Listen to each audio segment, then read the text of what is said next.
Kalau Anda mau doa Anda diijabah, diterima, ada syarat-syaratnya. Yang pertama sekali adalah ikhlas. Sebagaimana Allah sebutkan dalam surah Al-A'raf, surah nomor 7 ayat 29. Yang bunyinya, A'udzubillahi minasyaitonirrajim, Al-A'raf, surah nomor 7 ayat 29. Qul amara rabbi bil qisṭi wa aqimu wujuhakum 'inda kulli masjidin wad'uuhu mukhlishina lahud-din kama bada'akum ta'udun. Katakanlah hai Muhammad kepada semua pengikutmu, Tuhanku menyuruh menjalankan keadilan.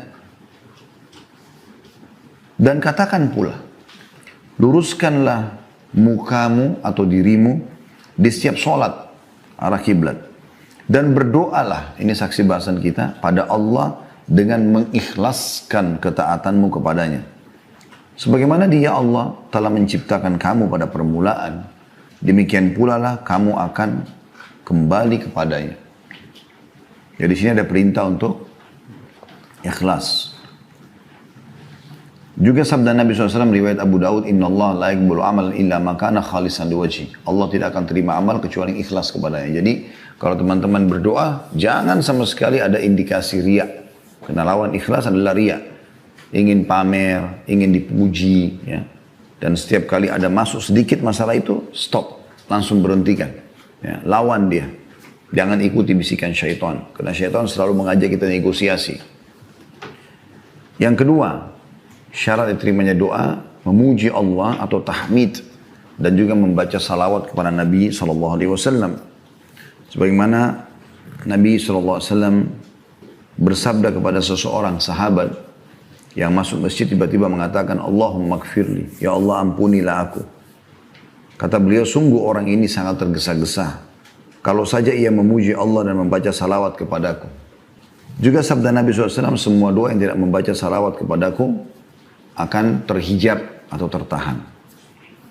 Yang ketiga, syaratnya khauf dan tamak. Maksudnya diikuti dengan rasa takut. Ya. Jangan sampai doa ini nggak diterima supaya Anda terus semangat berdoa dan tamak terhadap rahmat Allah. Artinya meminta sesuatu yang besar kepada zat yang maha besar. Dari hal kecil sampai yang besar Anda minta kepada Allah. Selama itu bukan mustahil dalam ciptaan Allah. Seperti misalnya jangan minta, ya Allah hilangkan malam. Kan tidak mungkin. Itu sunnatullah, Allah ciptakan malam akan selalu ada. Gitu kan. Itu juga misalnya meminta agar nggak usah ada, ya Allah hilangkan semua wanita, hilangkan semua laki-laki. Nggak mungkin. Gitu kan. Seperti itulah. Tapi selama itu sesuatu yang boleh dalam syariat Allah SWT, maka panjatkan. Allah sebutkan dalam syarat yang ketiga, khauf dan tamak, rasa takut, tidak diterima doanya, sehingga dia terus maksimal berdoa, dan tamak artinya berharap agar diberikan tambahan dari karunia Allah Subhanahu Wa Taala.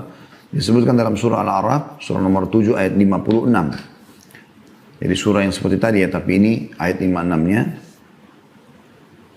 Kalau tadi masalah ikhlas, Al-A'raf 29. Kalau ini Al-A'raf 56. A'udzu billahi minasyaitonir rajim wa la tufsidu fil ardi ba'da islahiha. Wa la tufsidu fil ardi ba'da islahiha wad'uuhu khaufan wa tama'a inna rahmatallahi qaribun minal muhsinin. Dan janganlah kamu membuat kerusakan di muka bumi. Allah mau kita nikmati, jangan merusak, jangan ganggu orang, jangan ganggu lingkungan. Sesungguhnya Allah atau sesudah Allah memperbaikinya, sudah Allah mengaturnya dengan bagus, jangan diganggu lagi. Nikmati saja dan berdoalah kepadanya dengan rasa takut, khawatir tidak diterima, dan juga tamak, harapan yang besar. Karena Allah gunakan kalimat ini, khaufan wa tama'a. Dengan harapan atau tamak akan dikabulkan. Sesungguhnya rahmat Allah amat dekat kepada orang-orang yang berbuat baik. Yang keempat, menggunakan Asma'ul Husna, nama-nama dan sifat-sifat Allah yang mulia. Allah sebutkan dalam surah Al-A'raf, masih surah yang sama, ayatnya 180. A'udzu billahi minasyaitonir rajim, walillahil asma'ul husna fad'uuhu biha. Wa dharul ladzina yulhiyuna fi asma'ihi sayujzauna ma kanu ya'malun. Hanya milik Allah Asma'ul Husna itu, nama-nama yang mulia. Maka bermohonlah kepadanya, kepada Allah, dengan menyebut Asma'ul Husna itu. Dan tinggalkanlah orang-orang yang menyimpang dari kebenaran dalam menyebut nama-namanya. Nanti mereka akan mendapat balasan terhadap apa yang telah mereka kerjakan. Jadi makna daripada ayat ini, gunakan nama-nama. Misalnya, Ya Ghafur, wahai zat yang maha pengampun, Ighfirli, maafkanlah aku. Wahai zat yang maha agung, Ya Azim, Azim sya'ni, agungkanlah perkaraku atau urusanku. Maksudnya, buatlah aku jadi punya kedudukan, punya jabatan, punya harta, punya nama harum, dan seterusnya. Misalnya Tawwab, wahai zat yang menerima taubat hambanya, Tub alaiya, terimalah taubatku. Kemudian juga yang lainnya Ar-Rahman, Ar-Rahim, yang maha pengasih lagi maha penyayang. Irhamni, kasihanilah aku. Ya Razzaq, wahai zat pemberi rezeki, Urzukni, berikanlah aku rezeki, dan seterusnya. Yang kelima, makanan, minuman, pakaian halal. Ini syarat terimanya doa. Dalam sebuah hadits Bukhari, kata Nabi SAW, sesungguhnya ada seseorang yang memohon pada Allah dalam keadaan badannya kurus, kumuh, dan tidak menggunakan alas kaki. Tetapi bagaimana Allah menerima sementara makanan, minuman, juga pakaiannya haram. Yang keenam, tidak meminta yang haram. Kalau tadi itu makanan, minuman, pakaian haram. Kalau ini tidak meminta yang haram. Nabi SAW bersabda, sungguhnya Allah itu suci, tidak menerima kecuali yang suci dan bersih. Inna Allah tayyibun la yakbalu illa tayyiba. Dan juga dalam hadis yang lain, Inna Allah jamilun yuhibbul jamal. Allah itu indah, sempurna, suka semua itu. Dan masuk dalam maknanya adalah tidak memohon yang haram, karena yang haram itu tidak suci. Yang ketujuh, syarat diterimanya doa adalah muslim. Adalah muslim, sebagaimana sabda Nabi SAW pada saat ada beberapa Yahudi yang lewat di hadapan beliau lalu mengatakan, Assalamualaikum, kematian buat kalian. Maka Aisyah marah sambil mengatakan, kematian untuk kalian, dan semoga Allah memberikan kalian laknat. Kata Nabi SAW, wahai Aisyah, pelan-pelan lah, alaiki birrifq, lembut aja. Kata dia, ya Rasulullah, tidak anda dengar apa yang mereka berdoa? Sampaikan. Kata Nabi SAW, tidak kau dengar bagaimana jawabanku? Sesungguhnya doa kita kepada Allah untuk mereka diterima. Doa mereka kepada Allah untuk kita tidak diterima. Berarti kan ada masalah muslimnya di sini. Ulama hanya membatasi satu-satunya doa orang kafir yang diijabah adalah kalau dia terzalimi. Di saat itu, ya, diterima doanya kalau dia terzalimi. Sebagaimana dalam hadis Bukhari, Mu'adz bin Jabal radhiyallahu anhu pada saat diutus ke Yaman untuk berdakwah, maka di saat itulah Nabi alaihi salatu wassalam mengingatkan, wattaqi da'watal mazlum fa inna laysa bainahu wa bainallahi hijab. Hati-hati kamu, ya, dengan doanya orang-orang terzalimi. Sebab yang didakwai sebenarnya orang kafir oleh Mu'adz bin Jabal. Karena sungguhnya, ya, tidak ada hijab antara dia sama Allah. Yang kedelapan, tidak tergesa-gesa. Rasulullah SAW mengatakan, yustajabu li ahadikum malam ya'jal, pasti diterima doa seseorang di antara kalian selama tidak tergesa-gesa. Para sahabat bertanya, wa kaifa ya'jal ya Rasulullah, bagaimana cirinya orang yang tergesa-gesa itu? Kata Nabi SAW, yaqulu da'autu wa lam yustajabu li fatarakat doa. Dia mengatakan, aku sudah berdoa dan belum melihat jawabannya, maka dia meninggalkan doa setelah itu. Ya. Jadi masuk dalam masalah tergesa-gesa sini, kata sebagian ulama, adalah tidak terburu-buru dalam mengucapkan doa yang penuh dengan harapan, dan tidak terburu-buru dalam menunggu jawabannya. Sabar gitu. Ya. Ada prosesnya. Yang kesembilan, memaksimalkan tempat dan waktu diterimanya doa. Seperti di wilayah Haram Mekah, ya, ada multazam antara Hajar Aswad dengan pintu Ka'bah. Semoga Allah SWT nanti mudahkan kita kembali umrah dan haji insyaAllah. Kemudian meminum air zam-zam, ya. Kemudian di Arafah pada saat lagi haji, itu tempat misalnya. Kemudian waktu sepertiga malam, sebagaimana dalam bahasan hadis kita, pada saat sujud, ya. Kemudian sebelum salam akhir, pada saat berpuasa, ya, baik itu sementara puasa ataupun pada saat nanti menjelang buka puasa, sebagaimana insya Allah kita juga akan masukin sebentar lagi Ramadan. Semoga Allah mudahkan insya Allah dan berkahi waktu dan juga, ya, ibadah kita. Kemudian musafir, pada saat hujan sedang turun, sedang berkecamuk peperangan antara azan dan iqamah, doa orang tua untuk anaknya, anak soleh untuk orang tuanya, doa setiap muslim untuk muslim yang lain, dan akhir waktu asar pada hari Jumat. Nah, ini kurang lebih yang disebutkan dalam riwayat-riwayat. Kalau tertinggal sepertiga malam, hadis tadi yang sudah kita sebutkan. Saat sujud adalah hadis Nabi SAW riwayat Bukhari, akrabu abdu ila rabbih wa huwa sajid. Ya. Fa'akthiru fihi doa. Paling dekatnya seorang hamba dengan Allah pada saat dia sujud, berbanyak doa. Ya. Kemudian sebelum salam akhir, setelah Nabi SAW ajarkan doa-doa sebelum salam, beliau mengatakan setelah itu, falyadu'u ma yasha', boleh orang berdoa apapun yang dia inginkan. Berpuasa, ya. Dan juga musafir digabungkan dalam hadis. Ya. Sebenarnya orang puasa juga ada riwayat sendiri.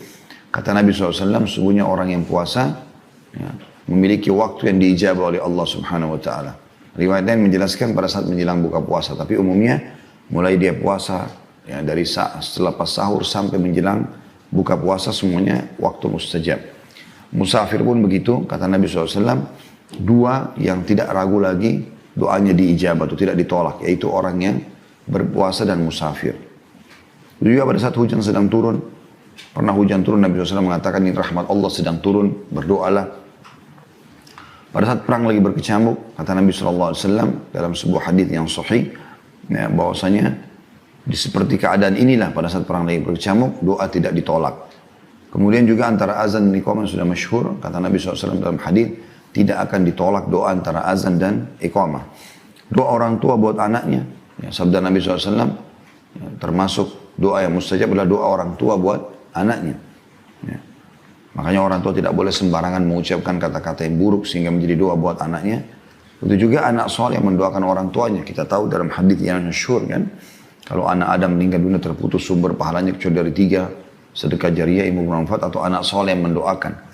Itu juga doa setiap muslim untuk muslim yang lain.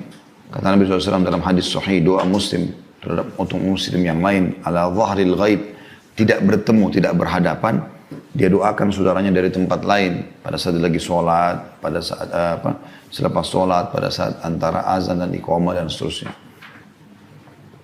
Dan juga akhir waktu asar atau selepas asar di waktu hari Jumat. Boleh juga di hari Jumat, ya. Semoga Allah SWT juga kembalikan kita bisa Jumat lagi seperti biasa.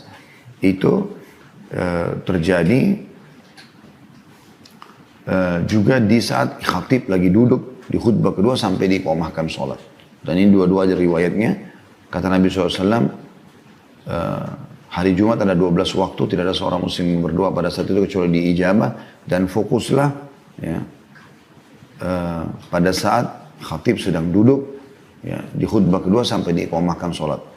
Riwayat lain, Jumat itu 12 waktu, ya, atau seperti itu lafadznya.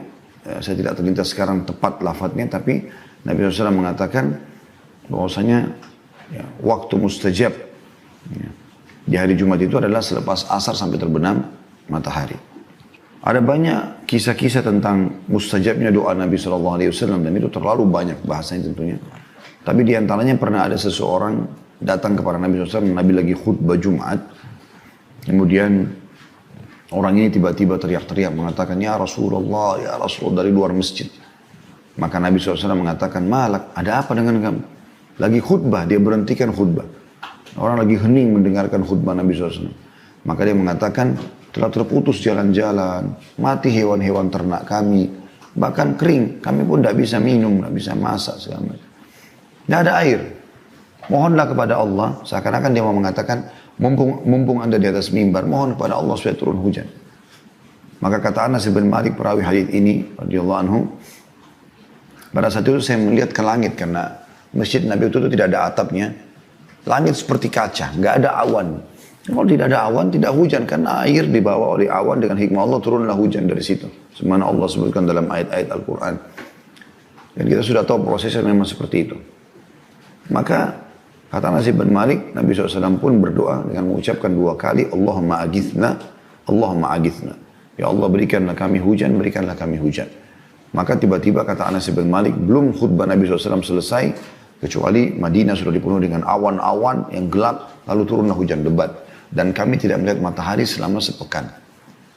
Jumat setelahnya datang orang yang sama lagi dari luar masjid mengucapkan lagi kalimat yang sama. Ya Rasulullah, ya Rasulullah.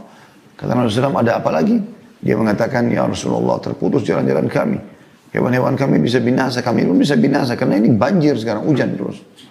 Mohon kepada Allah agar diberhentikan. Maka ini salah satu mukjizat Nabi SAW. Beliau pun berdoa, ya Allah jadikanlah hujan ini kebaikan buat kami, bukan masalah buat kami. Ya Allah alirkanlah air hujan ini ke, yang dari gunung, ke lembah-lembah, dan ke tempat-tempat tumbuhnya pohon-pohon gitu kan. Supaya ada resapan gitu ya. Lalu Nabi SAW kata Anas bin Malik menunjuk ke awan-awan yang ada di atas kota Madinah, dan tidak ada satupun awan ditunjuk oleh Nabi SAW kecuali bubar. Artinya tidak ada lagi awan pada saat itu.